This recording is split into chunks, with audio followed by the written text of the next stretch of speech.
രഹസ്യമായുള്ള കാട്, മായജാല സ്വർണമരം, പിന്നെ ചോട്ടുമാൻ. ഉച്ചസമയമായിരുന്നു. രഹസ്യമായ കാട്ടിൽ മുഖ്യമായ വാതിലിന്റെ മുമ്പിൽ ചോട്ടുമാൻ, രാമു ആന, പുള്ളിപ്പുലി അവിടെ നിന്ന് അങ്ങോട്ടും ഇങ്ങോട്ടും സംസാരിക്കുകയായിരുന്നു. ഒരു കുരങ്ങൻ കണ്ണുനീരുമായി ഇവരുടെ മുമ്പിലൂടെ നടന്നു പോവുകയായിരുന്നു. അല്ല, ഈ കുരങ്ങെന്താ നമ്മുടെ അടുത്തേക്ക് വന്നുകൊണ്ടിരിക്കുന്നത്? കുരങ്ങൻ കാട്ടിലെ വാതിൽ വഴി പോവാൻ നോക്കുകയായിരുന്നു. പെട്ടെന്നെന്തോ അവനെ തടഞ്ഞു. അല്ല, എന്തുകൊണ്ട് എനിക്ക് മുന്നോട്ട് പോകാൻ കഴിയാത്തത്? കൂട്ടുകാരാ, നീ ഈ കാട്ടിലുള്ളതല്ല. നീ ഈ കാട്ടിലുള്ളതായിരുന്നെങ്കിൽ വളരെ എളുപ്പത്തിൽ തന്നെ ഈ വാതിൽ തുറന്നു പോകുമായിരുന്നു. എനിക്ക് നിങ്ങളുടെ കാട്ടിലെ രാജാവിനെ കാണണം. അദ്ദേഹത്തെ കാണാൻ കഴിഞ്ഞില്ലെങ്കിൽ എൻ്റെ അമ്മ മരിച്ചു പോവും. അതും പറഞ്ഞു കുരങ്ങൻ പൊട്ടി പൊട്ടി കരയാൻ തുടങ്ങി. അതെ, നിക്ക്, ഞാൻ ഇപ്പൊ തന്നെ നിന്നെ അകത്തേക്ക് കടത്തിവിടാം. അതും പറഞ്ഞ് ചോട്ടുമാൻ ആ വാതിൽ തുറന്നു. എന്നിട്ട് ആ കുരങ്ങന്റെ കയ്യെ പിടിച്ച് അകത്തേക്ക് കൂട്ടിക്കൊണ്ടുപോയി. കുരങ്ങൻ നോക്കുമ്പോ കാട്ടിന്റെ ഉള്ളിൽ മരങ്ങളിലെല്ലാം ഒരുപാട് മിന്നിത്തിളങ്ങുന്ന ഫലങ്ങൾ, ബൾബ് മിന്നിത്തിളങ്ങുന്ന പോലെയായിരുന്നു. അപ്പുറത്താണെങ്കിൽ റോസാപ്പൂവിന്റെ സർബത്ത് ഒഴുകുകയായിരുന്നു. അല്ല, ഞാനിനി എങ്ങനെ അകത്തേക്ക് പോവും? എന്തുകൊണ്ടാണ് ഈ മരങ്ങളൊക്കെ ഇങ്ങനെ തിളങ്ങുന്നത്? പിന്നെ ഈ നദിയിലെ വെള്ളമെല്ലാം എങ്ങനെ സർബത്തായി മാറിയത്? നിങ്ങളിങ്ങോട്ട് വരാൻ കാരണം ഞങ്ങളുടെ കാട്ടിലുള്ള ഏതെങ്കിലും ഒരു മൃഗം നിങ്ങളുടെ കൂടെ ഉണ്ടായതുകൊണ്ടാണ് ആ വാതിൽ നിങ്ങളെ തടയാതിരുന്നത്. നിങ്ങൾ ഈ കാട്ടിൽ കാണുന്ന ഈ കാര്യങ്ങളൊക്കെ ഉള്ളത് കൊണ്ടാണ് ഈ കാടിന് നിഗൂഢമായ കാട് എന്ന പേര് ലഭിച്ചത്. ഈ കാടിനെക്കുറിച്ച് കേട്ടതൊക്കെ ശരിയാ. ഇത് സത്യത്തിൽ നിഗൂഢവും മാന്ത്രികതയുള്ളതുമാണ്. ഇനി പറയേ, നീ ആരാണ്? നീ ഞങ്ങളുടെ കാട്ടിലേക്ക് വരാനുള്ള കാരണം എന്താ? എൻ്റെ പേര് മിങ്കു കുരങ്ങെന്നാ. എൻ്റെ അമ്മയ്ക്ക് ഒട്ടും സുഖമില്ല. നിങ്ങളുടെ രാജാവിനെ കാണാൻ പറ്റിയില്ലെങ്കിൽ നാളെ രാവിലെയോട് മരിച്ചു പോവും. ഇത് കേട്ട് ചോട്ടുമാന് ഭയങ്കര വിഷമമായി പോയി. അങ്ങനെ അവര് രണ്ടുപേരും മിങ്കു കുരങ്ങനെയും കൊണ്ട് രാജാവ് ഷേർഖാന്റെ കൊട്ടാരത്തിലെത്തി. മഹാരാജൻ വിജയിക്കട്ടെ. അല്ല ചോട്ടുമാനെ, സുഖം തന്നെയല്ലേ? നിങ്ങളുടെ കൂടെയുള്ള കുരങ്ങേതാ? മഹാരാജൻ, ഈ മിങ്കുക്കുരങ്ങ് വളരെയധികം വിഷമത്തിലാണ്. അങ്ങയെ കാണാൻ വേണ്ടിയാണ് ഇങ്ങോട്ട് കൊണ്ടുവന്നത്. പറയൂ, എന്തു പ്രശ്നമാണ് നിനക്കുള്ളത്? മഹാരാജൻ, കഴിഞ്ഞ 2 ആഴ്ചയായി എൻ്റെ അമ്മ അസുഖത്തിലാണ്. കണ്ണിൻ്റെ കാഴ്ചയെല്ലാം നഷ്ടപ്പെട്ടു. ശരീരമാണെങ്കിൽ ദിനം തോറും ആവശ്യമായിക്കൊണ്ടിരിക്കുകയാണ്. അങ്ങെനിക്ക് ആ സ്വർണത്തിൻ്റെ മരത്തിലുണ്ടാവുന്ന പഴം തന്നാൽ അത് കഴിച്ച് അമ്മയുടെ അസുഖം മാറുന്നതാണ്.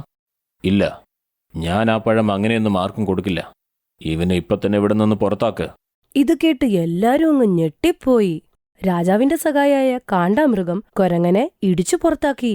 അപ്പോഴേക്ക് ചോട്ടുമാൻ ഷേർഖാനോട് ചോദിച്ചു, മഹാരാജൻ, അവൻ്റെ അമ്മയ്ക്ക് ഒട്ടും സുഖമില്ല. ഇതെല്ലാം അറിഞ്ഞിട്ടും അങ്ങ് അവന് പഴം എന്താ കൊടുക്കാത്തത്? ചോട്ടുമാനെ, നീ എപ്പോഴും എല്ലാവരുടെയും നല്ലതിനെക്കുറിച്ച് ചിന്തിക്കാറുണ്ടോ? പക്ഷേ ആ മരത്തിലുണ്ടാവുന്ന പഴം സാധാരണ പഴമല്ല. എൻ്റെ കൂടെ വരൂ. ഷേർഖാൻ ചോട്ടുമാനെ അവന്റെ പൂങ്കാവനത്തിലേക്ക് കൊണ്ടുപോയി. ആ പൂങ്കാവനത്തിൽ ആകെ ഒരു മരം ഉണ്ടായിരുന്നു. അതിലാണേൽ ആകെ ഒരു നീല നിറത്തിലുള്ള ഫലം മാത്രമേ ഉണ്ടായിരുന്നുള്ളൂ. ഇതിലുണ്ടാവുന്ന പഴമുണ്ടല്ലോ, ഇത് 5 വർഷത്തിൽ ഒരിക്കൽ മാത്രമേ ഉണ്ടാവൂ. ഇനി ഏതെങ്കിലും ഒരു രോഗി ഇത് ഭക്ഷിച്ചു കഴിഞ്ഞാൽ ആ രോഗിയുടെ അസുഖമെല്ലാം മാറുന്നതാണ്. എന്നാൽ അത് സുരക്ഷിതമാണെന്ന് അറിഞ്ഞതിന് ശേഷം ഇതാരെങ്കിലും കഴിച്ചാൽ അവർക്കൊരുപാട് വലിയ ശക്തികൾ കിട്ടുന്നതാണ്. അത് വളരെ അപകടകരമാണ്. അത് തെറ്റായ രീതിയിൽ അവർ പ്രയോജനപ്പെടുത്തിയേക്കാം. അതുകൊണ്ടാണ് ഈ പഴം ആർക്കും കൊടുക്കാത്തത്. അല്ല ഷേർഖാൻ, അങ്ങ് ഈ പഴം ആ കുരങ്ങന് കൊടുക്കാൻ എന്തിനാ മടിച്ചത്? അവൻ അവൻ്റെ അമ്മയ്ക്ക് വേണ്ടിയല്ലേ ഈ പഴം ചോദിച്ചത്? എനിക്കവനെ ഒരിക്കലും വിശ്വസിക്കാൻ കഴിയില്ല. കാരണം അവന് അമ്മയുണ്ടായിരുന്നെങ്കിൽ അവരെയും കൊണ്ടവൻ ഇവിടേക്ക് വന്നേനെ. ചോട്ടുമാൻ ഇതെല്ലാം കേട്ട് കൊട്ടാരത്തിന്ന് പുറത്തേക്ക് വന്നു. അവിടെ അവന് മിങ്കു കുരങ്ങൻ കരയുന്നതായി കാണും. എൻ്റെ അമ്മ എൻ്റെ കണ്ണിന് മുമ്പിൽ കിടന്ന് മരിക്കാൻ പോവാ. ഞാനിതെങ്ങനെ കാണും? നീ വിഷമിക്കേണ്ട കൂട്ടുകാരാ. നീ പെട്ടെന്ന് തന്നെ നിന്റെ അമ്മയും കൂട്ടി വരൂ. എന്നിട്ട് തീർച്ചയായും നിനക്ക് ആ പഴം ഞാൻ തരാം. സുഹൃത്തെ, ഞാൻ ഇന്ന് തന്നെ അമ്മയെ കൊണ്ടുവരാം. നിനക്ക് ഒരുപാട് നന്ദിയുണ്ട്. അവൻ അവിടെ നിന്ന് പോയി. രാവിലെ ആയപ്പോ ഷേർഖാന്റെ കൊട്ടാരത്തിൽ ഇവരെല്ലാവരും വീണ്ടും അവിടെ എത്തി. ഇവരുടെ കൂട്ടത്തിൽ മിങ്കു കുരങ്ങന്റെ അന്ധയായ അമ്മയുണ്ടായിരുന്നു.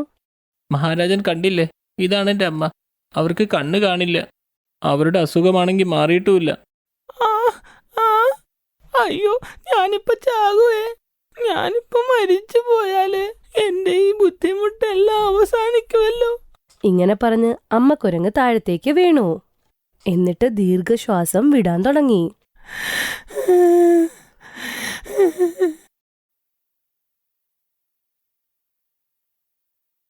ഷേർഖാൻ, ഇനി താമസിക്കരുത്. ആരുടെ അമ്മയും ഇങ്ങനെ വീഴുന്നത് ഞാൻ ഇതുവരെ കണ്ടിട്ടില്ല. ചോട്ടുമാനെ, നീ ഇത്രയൊക്കെ പറഞ്ഞതുകൊണ്ട് ശരി. ഞാൻ ആ പഴം ഇവർക്ക് നൽകാം. എൻ്റെ കൂടെ വരൂ. ഷേർഖാൻ എല്ലാവരെയും പൂങ്കാവനത്തിലേക്ക് കൊണ്ടുപോയി. രാമുവാനെ, ഈ പഴം പൊട്ടിച്ച് ആ അമ്മക്കുരങ്ങിന് കൊടുക്കൂ. രാമു ആന തുമ്പിക്കൈ കൊണ്ട് ആ ഫലം പറിച്ചു. എന്നിട്ട് അമ്മക്കുരങ്ങിന് അതങ്ങ് കൊടുത്തു. ഭയങ്കരമായി വേദനിക്കുന്നല്ലോ. അത് കഴിച്ചോളൂ കുരങ്ങമ്മേ, നിങ്ങൾക്ക് തീർച്ചയായും സുഖപ്പെടും. ഇത് കേട്ടതോടെ അമ്മക്കുരങ്ങ് ഒരു ചിരി അങ്ങ് ചിരിച്ചു.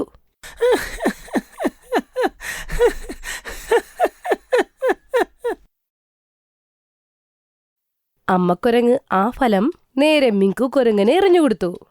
എന്നിട്ട് മിങ്കു കുരങ്ങൻ അപ്പൊ തന്നെ അത് സാപ്പിട്ടു. വേണ്ട!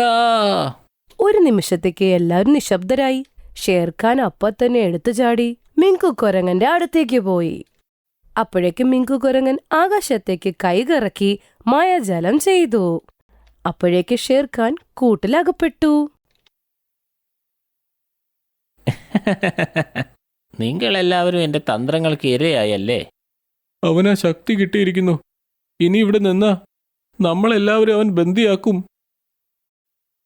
ഇങ്ങനെ പറഞ്ഞു 3 പേരും കൊട്ടാരത്തിന്റെ പിൻവാതിലിലൂടെ പുറത്തേക്ക് ചാടി.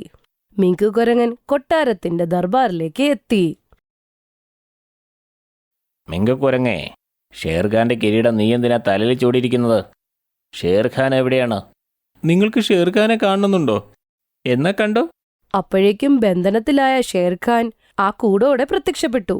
സ്വന്തം രാജാവിനെ കൂട്ടിലകപ്പെട്ട് കണ്ട് കൊട്ടാരത്തിലുള്ള എല്ലാവരും ഞെട്ടിപ്പോയി. ഇന്നു മുതൽ ഈ കാട്ടിലെ രാജാവ് ഞാനാണ്. നിങ്ങളെല്ലാവരും എന്റെ പ്രജകളാണ്. ഈ കാട്ടിൽ ഞാൻ മാത്രമായിരിക്കും രാജാവ്. എല്ലാ മൃഗങ്ങൾക്കും ആകെ സങ്കടമായി. മിങ്കു കുരങ്ങന്റെ ആ കളിയാക്കിയുള്ള ചിരി കൊട്ടാരത്തിൽ മുഴങ്ങാൻ തുടങ്ങി.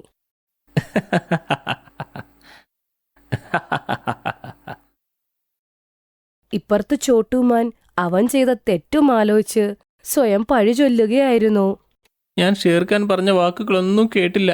ഇന്ന് നമ്മുടെ കാട് വലിയൊരു പ്രശ്നത്തിലകപ്പെട്ടിരിക്കുകയാണ്. അവന്റെ കയ്യിൽ ശക്തിയുണ്ട്. എന്നാലും അവനെ എങ്ങനെയെങ്കിലും തോൽപ്പിച്ച് മിങ്കു കുരങ്ങൻ രാജാവായിട്ട് സിംഹാസനത്തിൽ ഇരിക്കുകയായിരുന്നു.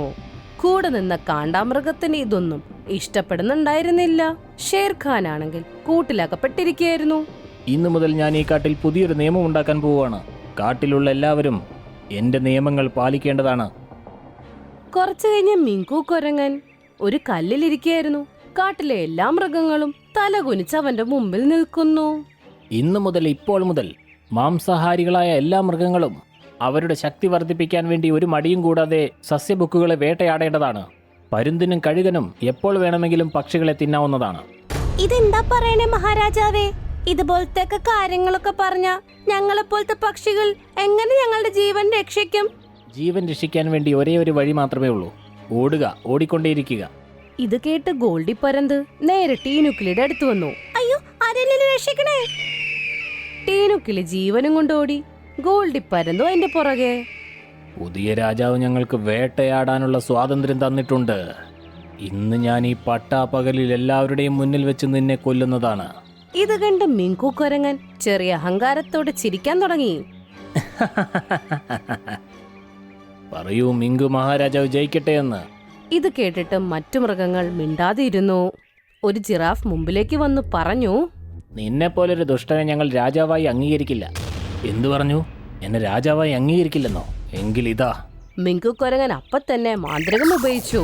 അങ്ങനെ ജിറാഫ് ഒരു എലിയായി. ഇതെന്താ? ഇതെങ്ങനെ സംഭവിച്ചു?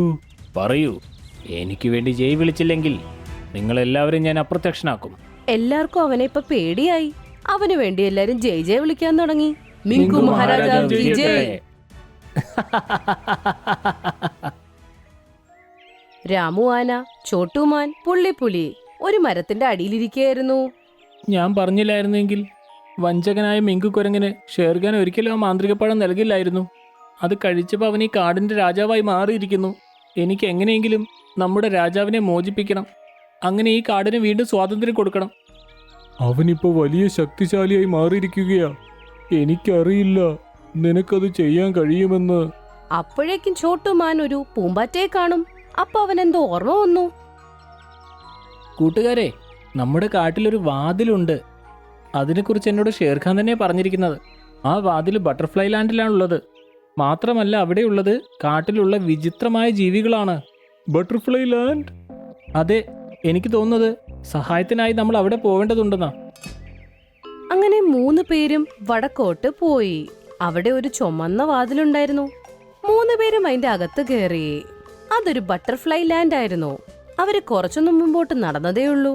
അപ്പോഴേക്കും അവർക്ക് അവിടെ ഒരു പൂമ്പാറ്റയെ കാണാൻ പറ്റി. ബട്ടർഫ്ലൈ ലാൻഡിൽ മൃഗങ്ങളോ? നിങ്ങളെ ഞാൻ ഇപ്പൊ ശരിയാക്കി തരാം. ഇത് കൊള്ളാലോ.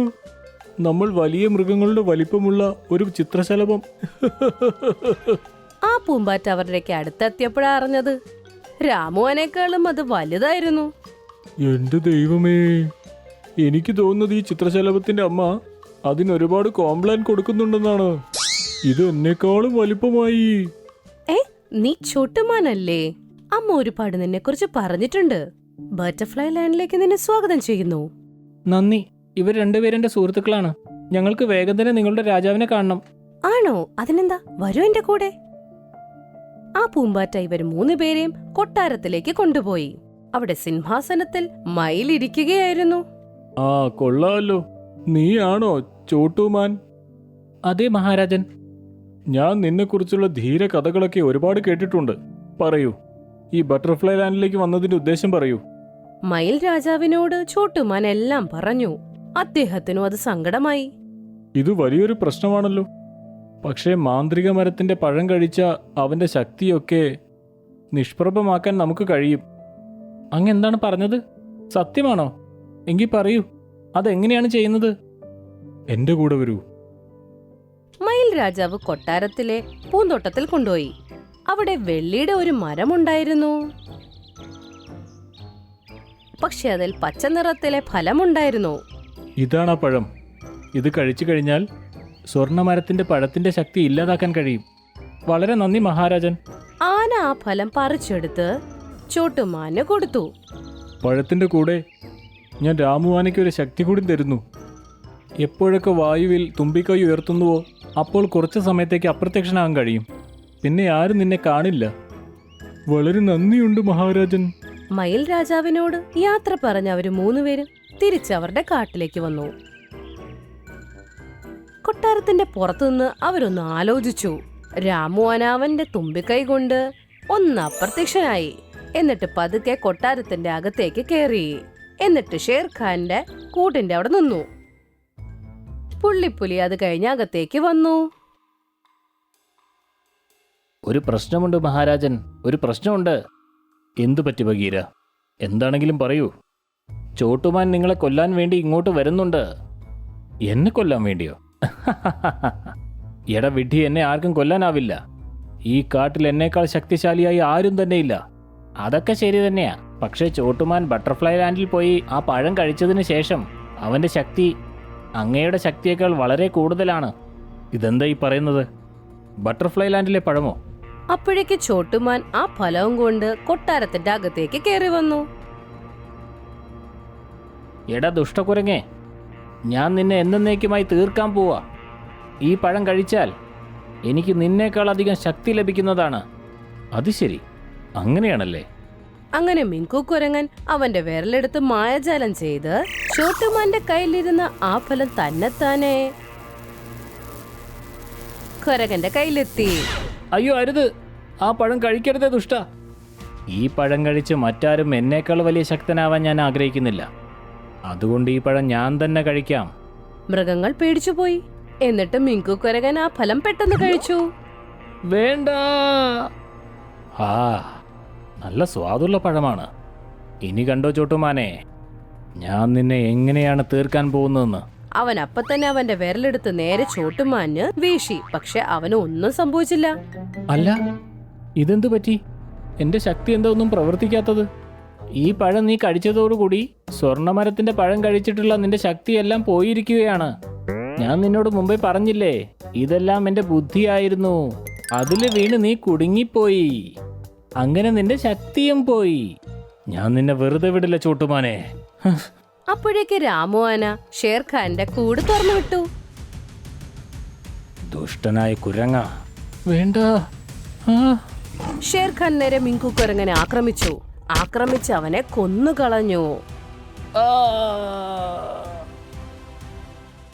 അങ്ങനെ നാശത്തിന് ഒരു അവസാനായി. എല്ലാ മൃഗങ്ങൾക്കും സ്വന്തമായി. അതുപോലെ രാജാവിനെ സ്വതന്ത്രനായി കണ്ടപ്പോ സന്തോഷമായി.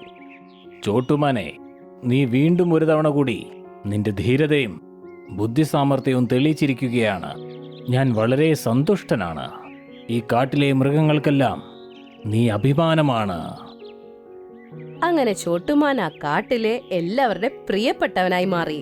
അങ്ങനെ വീണ്ടും രഹസ്യമായ ആ കാട്ടിൽ സന്തോഷം വരാൻ തുടങ്ങി.